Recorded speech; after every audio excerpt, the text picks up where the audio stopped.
Whether you are someone who enjoys doing things together with family or friends, or you enjoy going at it alone, here's what I would recommend. Be capable of both.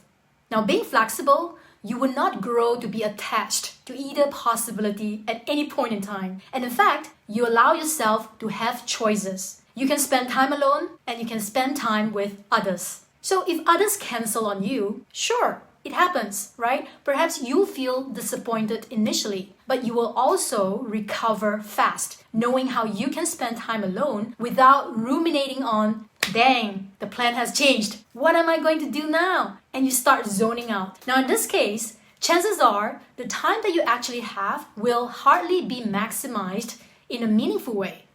And there is so much you can ideally do when you are alone. So if you just give that a chance.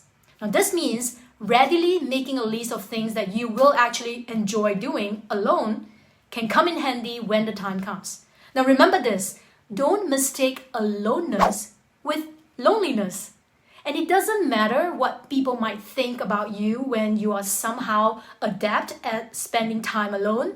They might feel you're so lonesome, right? But if you just understand that they are only projecting their own perspective of spending time alone onto you, and it doesn't qualify anything about you unless you choose to believe them. So what do you need to be awkward or embarrassed about then? Ask yourself.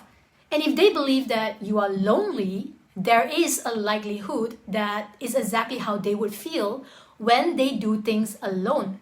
Now it tells you something about them, right? Yet oftentimes you allow it to have a reverse effect and buy into the BS about yourself. Now, on the other hand, if you are mostly at ease spending time on your own, having your own space, doing your own things, there will be times when you will likely need to spend time with others as well. And how big the group ideally is, doesn't really matter, since interactions with others cannot be avoided completely. Because don't forget, interacting and communicating with others are actually very important and, as a matter of fact, healthy in your life. The quality of your life is defined by the quality of your relationships, both with yourself and others.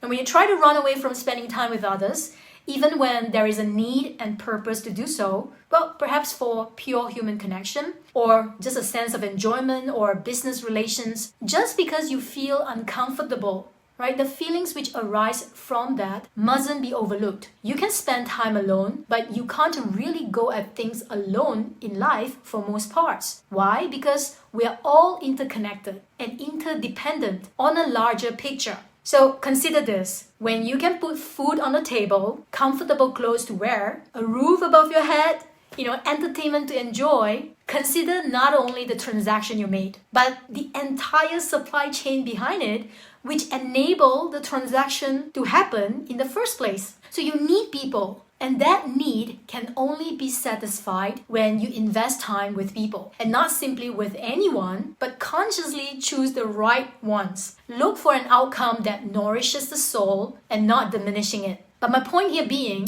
when you do that, right, while feeling the discomfort or feeling uncomfortable, just be present of the person you are. Tune into how you feel. Understand why you are there and everything that's happening around you. And not feeling so uncomfortable that all you can think about is when is the time to go home, to cocoon again in your private space. Now, if you currently lean into either side, well, most commonly known as identifying yourself to either have an introvert or an extrovert personality, now the idea isn't just to cope, which almost means like you force yourself to experience either one side that you're not so familiar with. And in my humble opinion, it is then very helpful to train yourself to be at ease regardless of the circumstances, and that is to find the right balance for yourself without feeling lost when situation forces you to face the opposite of your preference. And you will always display a more dominant side of you, but you can still flex yourself in both aspects of introversion and extroversion. Now, in other words, if things don't go as planned, group outings can switch to solitude with joy or vice versa. And you are perfectly fine dealing with either way. Now, in this manner, you actually give yourself the utter freedom to make the most of the time you have. And I hope you also see how this actually supports the premise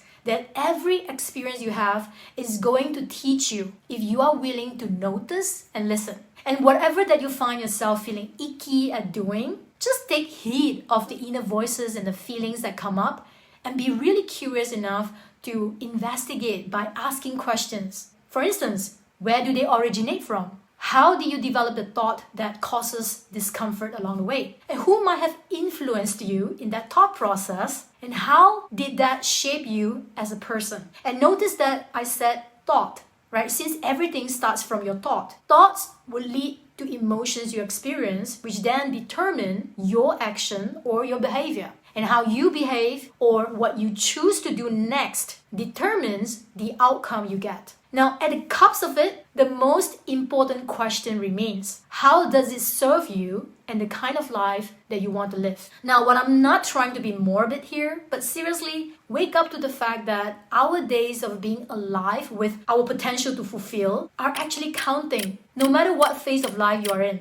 And this may sound like too deep a reflection to go into when we are just merely talking about doing things alone or spending time with others. But the reality is, there are so many aspects that go into that, doesn't it? It could be handling self-doubts or external judgments, the ups and downs of emotional regulation, and finding the right balance for yourself, making and respecting the choices or the boundaries you have and those of others, so on and so forth. Because life is too precious to keep teetering on things that hold you back from feeling alive in the moment. There have been enough examples, I suppose, even within your immediate environment, where you might hear news of people passing even before you would expect it's their time. It could be for various reasons and under varying conditions. But the truth is, when they passed, it was their time apparently, since it's not up to anyone to decide. So what matters then usually concerns only how one has actually lived their life up to that point. So the question here is, have you allowed yourself to experience all that life has given you?